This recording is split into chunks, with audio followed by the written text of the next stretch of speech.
New York City. $3.5 billion in annual underground gang economy. But here's what nobody talks about. Where does that money actually flow? A corner dealer in the Bronx makes $500 per week. His supplier makes $50,000. The distributor above him, $500,000. And at the top, millions sitting in Dominican Republic bank accounts that will never be touched by U.S. law enforcement. Today we're following the money, dollar by dollar, corner to cartel, street level to international wire transfers. We're tracking how $3.5 billion moves through New York's 5 boroughs annually and who controls it at every level. This is street economics. Let's follow the money in New York. New York's gang economy breaks down by borough, and the numbers are staggering. The Bronx, $900 million annually. The poorest borough generates the most gang revenue. Why? High drug demand, concentrated poverty, and proximity to major highways for distribution. The Bronx is where drugs enter NYC and flow outward. Brooklyn, $1.2 billion annually. The largest borough, the largest economy. Brooklyn's gang revenue is higher than Chicago's entire citywide total. Multiple gangs competing means higher overall market activity. Queens, $800 million annually. Queens connects to JFK Airport and major highways. It's a logistics hub. Drugs flow through Queens to the suburbs, Long Island, Connecticut, upstate. That distribution role generates massive revenue. Manhattan, $500 million annually. Lowest gang revenue despite highest overall wealth. Why? Gentrification pushed gangs out. The remaining gang territory is concentrated in Harlem and Washington Heights, small areas but high-value drug markets serving Manhattan's addicts. $100 million annually. Minimal gang presence, minimal revenue. We'll focus on the other 4. Total, $3.5 billion flowing through New York's gang economy every year. Now let's trace where that money comes from and where it goes. Let's follow a dollar of drug revenue from the bottom to the top. Level 1, street corner dealer, makes $500 to $800 per week. A corner dealer in the Bronx sells small quantities, dime bags, $20 rocks. He works 60 to 80 hours per week. After he pays his supplier, he keeps maybe $500 to $800. That's $2,000 to $3,000 per month. Sounds like a lot? He has zero benefits, constant risk of arrest or death, and most blow the money on rent, food, and trying to look successful. Very few save. This is the bottom of the ladder. Level 2, set enforcer, makes $2,000 to $5,000 per week. The enforcer manages 5 to 10 corner dealers. He collects money from them, delivers product to them, and handles problems. He's making $8,000 to $20,000 per month. He kicks up 40 to 50% to his supplier and keeps the rest. At this level, you can afford a car, an apartment, jewelry. You're middle class by street standards. But you're also in constant danger. Rivals target enforcers, and police investigate enforcers. Makes $20,000 to $50,000 per week. This person controls drug distribution for an entire neighborhood, maybe 20 to 30 blocks. He supplies 10 to 20 enforcers. He's bringing in $80,000 to $200,000 per month. At this level, money gets serious. Multiple properties, luxury cars, legitimate business fronts. But you're also paying significant costs. Lawyer fees, bail money, payoffs to corrupt officials. After expenses, you're clearing maybe $50,000 to $100,000 monthly. Level 4 makes $200,000 to $500,000 per month. This is the person who supplies an entire borough or significant portions of multiple boroughs. They coordinate with 5 to 10 neighborhood suppliers. They're moving weight, kilos of cocaine, heroin, fentanyl. At this level, you're essentially running a multi-million-dollar business. Annual income, $2 million to $6 million. You own legitimate businesses for laundering. You have lawyers on retainer. You rarely touch drugs directly, but you're also a major target. BI, DEA, NYPD gang units, everyone is trying to build a case. Your average career at this level, 3 to 5 years before federal indictment. Level 5, international connection, makes millions annually. At the top are the suppliers with direct cartel connections. They import drugs from Mexico, the Dominican Republic, or South America. They wholesale to multiple borough distributors across multiple cities. These individuals are making $10 million to $50 million annually, but they rarely live in New York. They operate from the Dominican Republic, Mexico, or other countries where U.S. law enforcement has limited reach. The money flows up this ladder. Street dealers' $500 becomes enforcers, $2,000 becomes suppliers, $20,000 becomes distributors, $200,000 becomes cartels' millions. And at every level, someone is taking a cut. Now let's trace where New York's drug supply actually originates. The heroin-fentanyl pipeline, Dominican connection. Most heroin and fentanyl in NYC comes through Dominican networks. Here's the flow. Fentanyl is manufactured in China, shipped to Mexico. Mexican cartels mix it with heroin. Dominican traffickers transport it from Mexico to the Dominican Republic.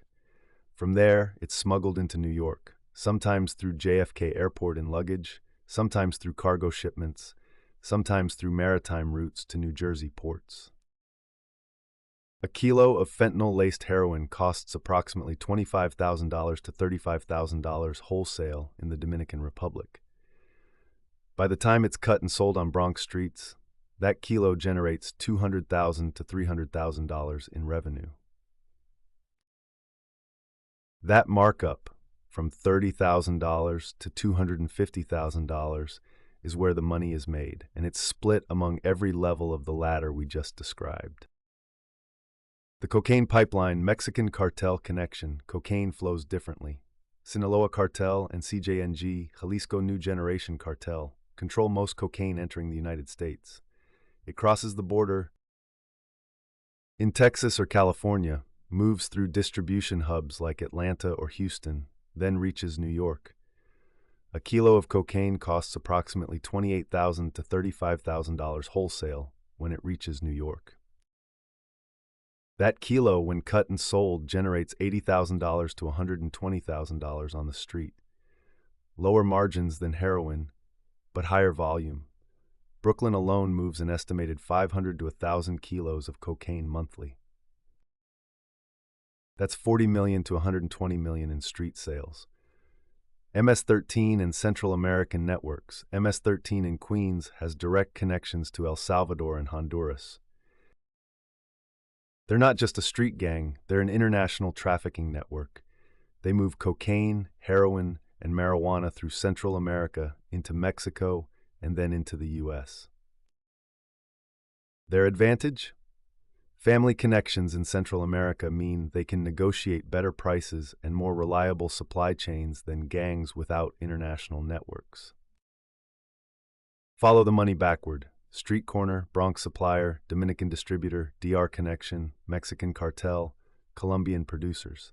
Each step, the money flows up. And the people at the top, the ones making real millions, are untouchable because they're not in the United States. You can't deposit $50,000 in cash at Chase Bank without triggering federal reporting. So how do New York gangs launder $3.5 billion annually? Method 1. Cash businesses. Bodegas, barbershops, restaurants, taxi services, laundromats. Any business where cash transactions are normal. You buy the business for $50,000 to $200,000. Then you report $10,000 to $30,000 in extra monthly revenue that never actually happened. Claim you sold 500 extra sandwiches this month. That's $5,000 in clean money. Multiply that across 10 businesses, that's $50,000 per month laundered. The IRS audits occasionally, but if your numbers look reasonable, you fly under the radar. Method 2. Check cashing stores. You exchange drug cash for checks from check cashing businesses. Pay a 10 to 15% fee. The check cashing store reports the transaction, but it appears as employment income or small business payment.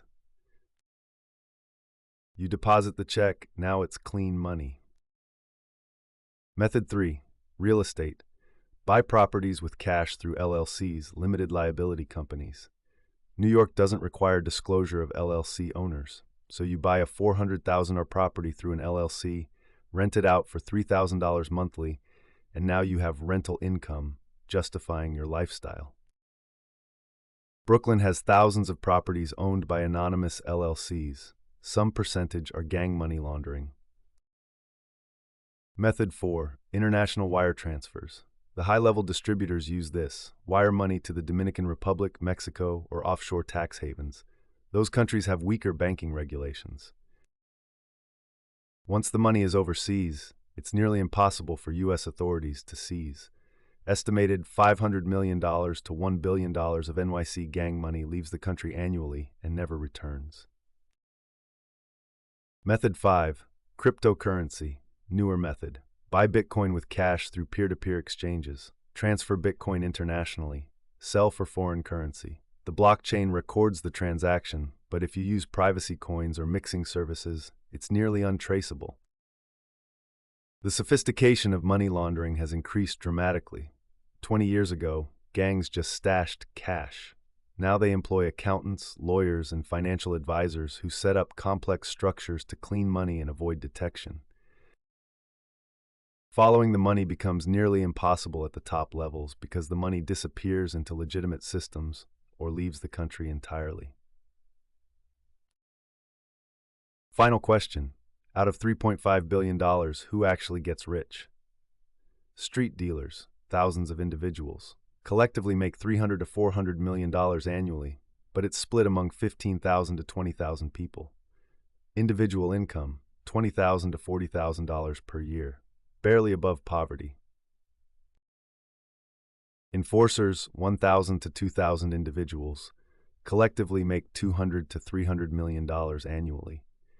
Individual income, $100,000 to $250,000 per year. Middle-class income with massive risk.